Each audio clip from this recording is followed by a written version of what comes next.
Thank you, sir.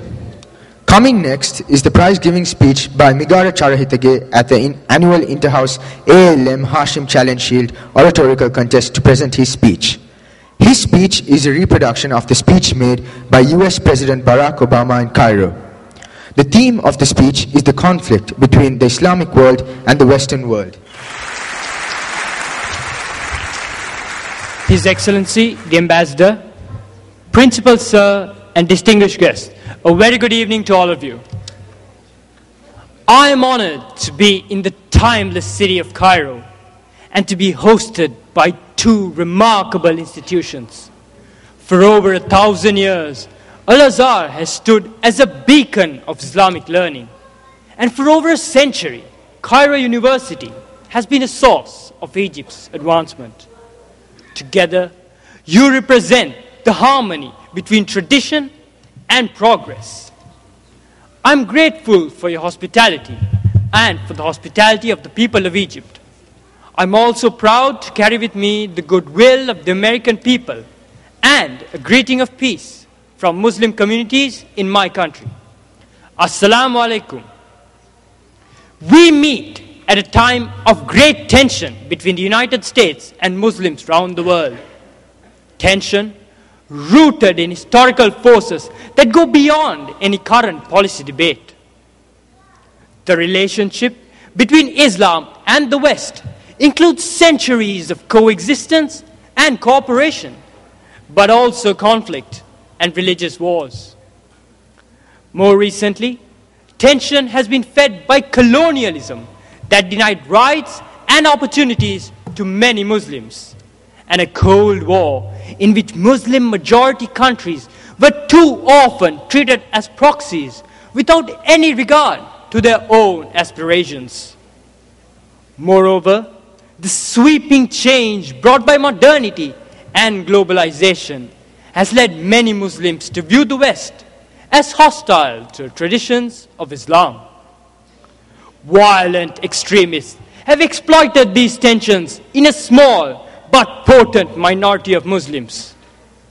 The attacks of September 11, 2001 and the continued efforts of these extremists to engage in violence against civilians has led some in my country to view Islam as inevitably hostile not only to America and Western countries, but also to human rights.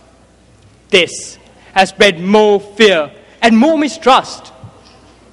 So long as our relationship is defined by our differences, we will empower those who sow hatred rather than peace, who promote conflict rather than the cooperation that can help all of our people achieve justice and prosperity. This cycle of suspicion and discord must end. I have come here to seek a new beginning between the United States and Muslims around the world. One based upon mutual interest and mutual respect. And one based upon the truth that America and Islam are not exclusive and so need not be in competition. Instead, they overlap and share common principles. Principles of justice and progress, tolerance and the dignity of all human beings. I do so recognizing that change cannot happen overnight. No single speech can eradicate years of mistrust, nor can I answer in the time that I have today all the complex questions that has brought us to this point. But I am convinced that in order for us to move forward, we must say openly the things we hold in our hearts and that are too often said only behind closed doors.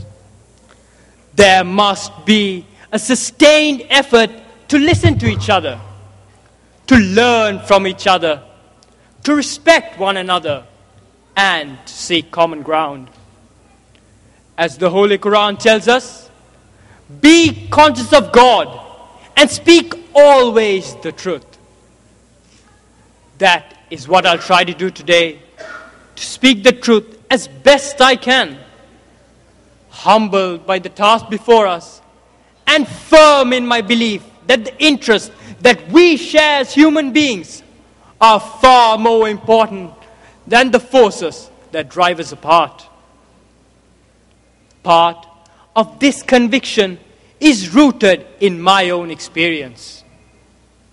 I am a Christian, but my father came from a Kenyan family that includes generations of Muslims.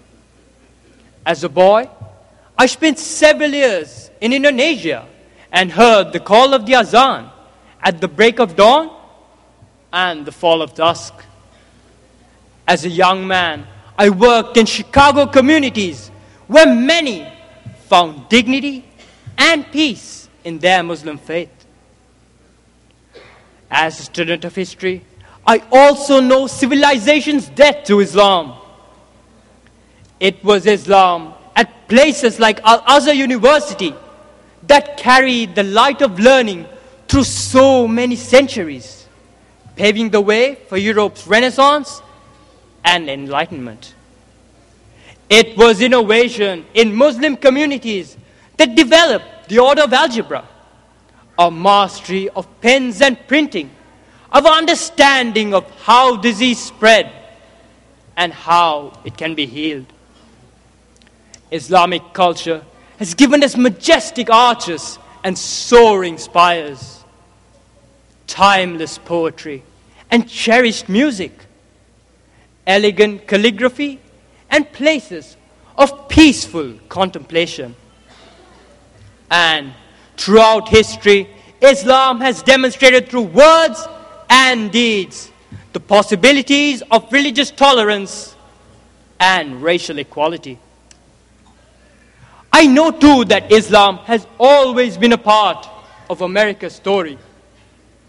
In signing the Treaty of Tripoli in 1796, our second president, John Adams, wrote, "The United States has in itself no character of enmity against the laws, religion, or tranquility of Muslims."